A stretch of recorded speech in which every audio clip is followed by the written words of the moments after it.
बिस्मिल्लाहिर्रहमानिर्रहीम अस्सलाम वालेकुम रहमतुल्लाहि व बरकातुहू। May peace mercy and blessing of अल्लाह सुब्हानहू व तआला be upon all of you my dear friends and viewers.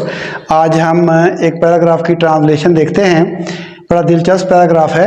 इस पैराग्राफ की ट्रांसलेशन में हम ख़ास तौर पे देखेंगे कि एक सेंटेंस को हम एक से ज़्यादा तरीक़ों से कैसे ट्रांसलेट कर सकते हैं, और फिर हम इसमें मफ़हूम की अदायगी पर ज़ोर देंगे और टेक्सचुअल मीनिंग का यूज़ करेंगे। तो पैराग्राफ देखिए, बाज़ शायरों का कलाम पढ़कर कभी कभी ऐसा लगता है कि मोहब्बत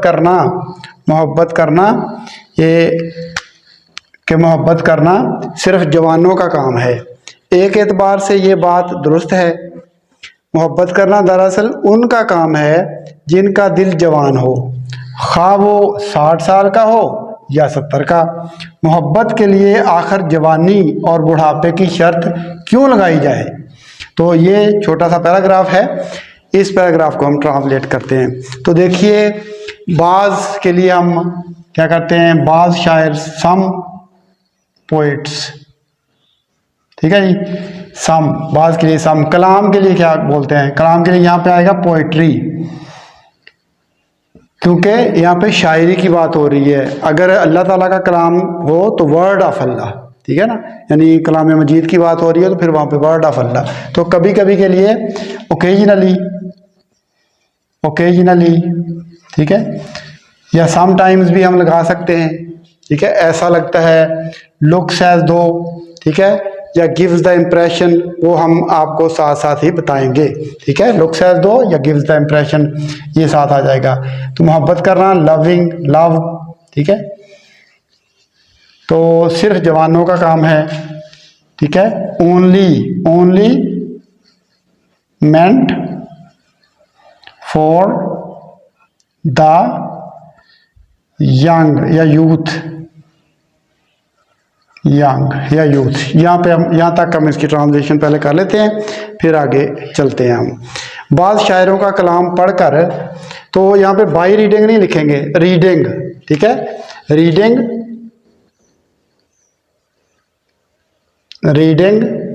द पोइट्री,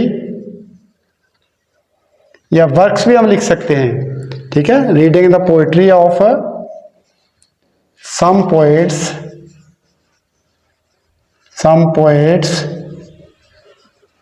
ठीक है जी।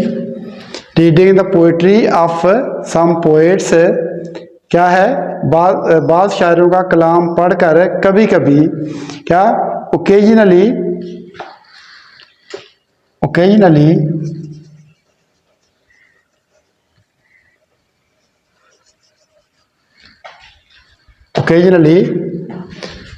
gives the impression,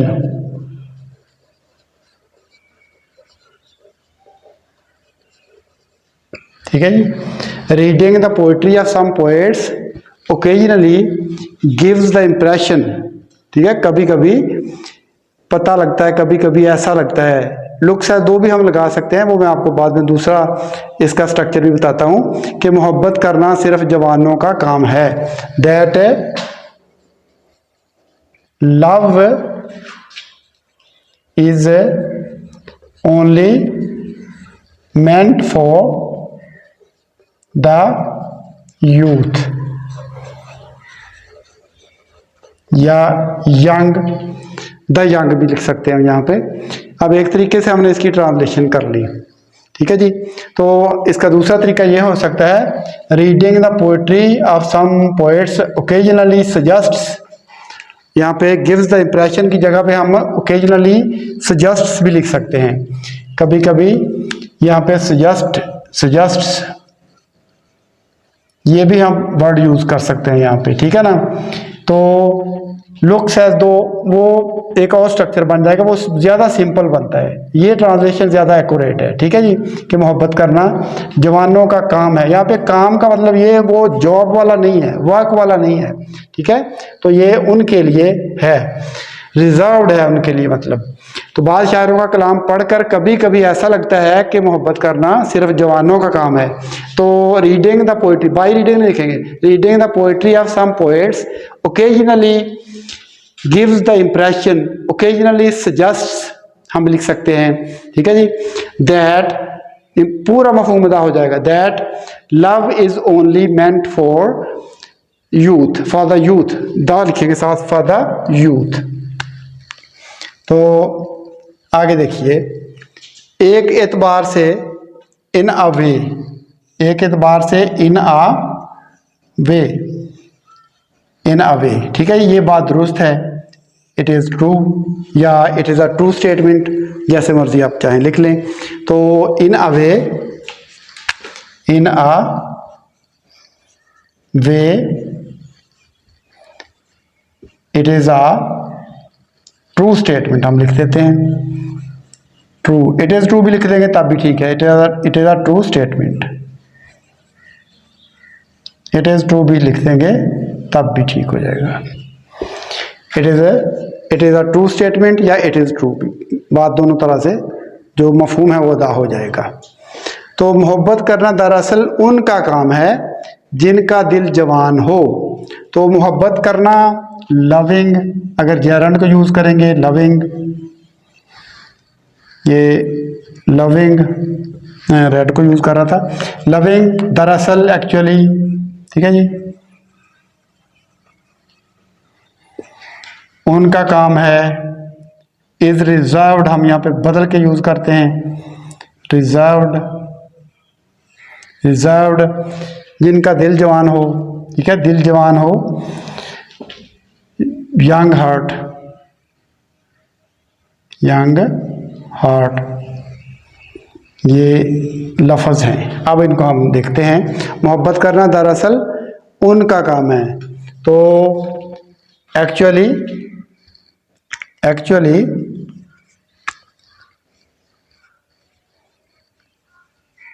actually loving is reserved for those whose hearts are young। या हम इसका दूसरा तरीका भी, इसको हम दूसरे तरीके से भी ट्रांसलेट कर सकते हैं। वो तरीका ये होगा कि actually loving is reserved for those with a young heart, with a young heart लगा देंगे तब भी ठीक हो जाएगा, ठीक है जी। तो actually loving is reserved for those with a young heart, इस तरीके से भी ट्रांसलेशन बिल्कुल हमारी ठीक हो जाएगी। तो दोनों तरह से ट्रांसलेट हम कर सकते हैं। तो ख्वाह वो 60 साल का हो या 70 का, ख्वाह के लिए आपको पता है कि क्या वर्ड यूज करते हैं, वेदर,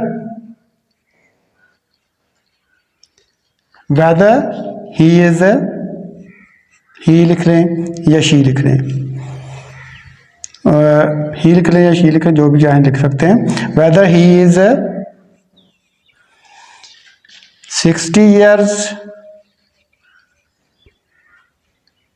years old और 70, यहाँ पे अब देखिए weather he is 60 years old और 70, तो यहाँ पे हमने ही लगा देते हैं, शी को नहीं लगाते।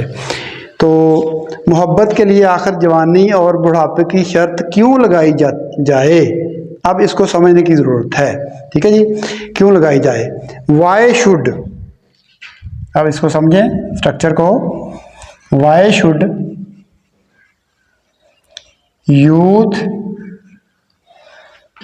जवानी और बुढ़ापा है ना, जवानी और बुढ़ापा, youth and as,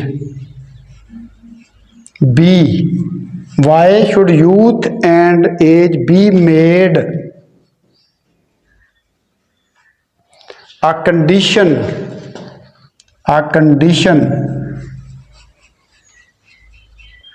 for love। तो देखिए मोहब्बत के लिए आखिर जवानी और बुढ़ापे की शर्त क्यों लगाई जाए। देखें अब सेंटेंस का स्ट्रक्चर देखें, why should youth and age be made a condition for love. तो लव के लिए यूथ एंड एज को शर्त क्यों बनाया जाए? अब देखिए मफहूम की अदायगी हो रही है ना, यानी शर्त को कैसे उसको क्यों लगाया जाए।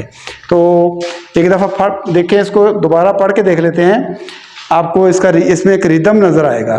तो reading the poetry of some poets, reading the works of some poets, occasionally gives the impression, occasionally gives the impression लिख लें, या फिर आप लिख सकते हैं sometimes suggests that love is only meant for the youth. In a way it is a true statement, एक तरीके से ये बात ठीक है। Actually loving is reserve for those, मोहब्बत उनका काम है। अब यहाँ पे काम रिजर्व फॉर दोज, अब देखिए वो काम जॉब वाला काम नहीं है, is the job of those, ये मुनासिब नहीं बनेगा। Is reserve for those whose hearts are young, जिनके दिल जवान हैं। वेदर अगर ज्यादा है तो फिर दे आ जाएगा, वेदर दे आर, ठीक है जी,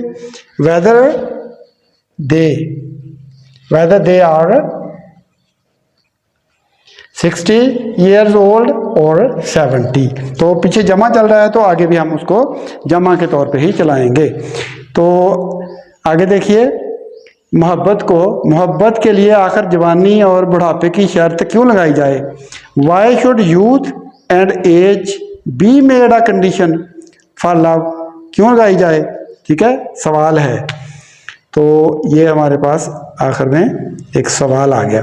तो इस तरीके से अगर हम ट्रांसलेशन करते हैं और सीख लेते हैं तो हमें कोई भी एग्ज़ाम मिलता है, किसी भी एग्ज़ाम में कोई पैराग्राफ मिलता है, खा वो आपने इंग्लिश से उर्दू में ट्रांसलेट करना हो या उर्दू से इंग्लिश में ट्रांसलेट करना हो, आपको बिल्कुल मुश्किल पेश नहीं आएगी। आपको समझ होनी चाहिए कि किस तरीके से हमने सेटिंग करनी है, स्ट्रक्चर्स को बदलना है, सेंटेंसेस को बनाना है। तो ये चीज़ें बहुत अहम होती हैं।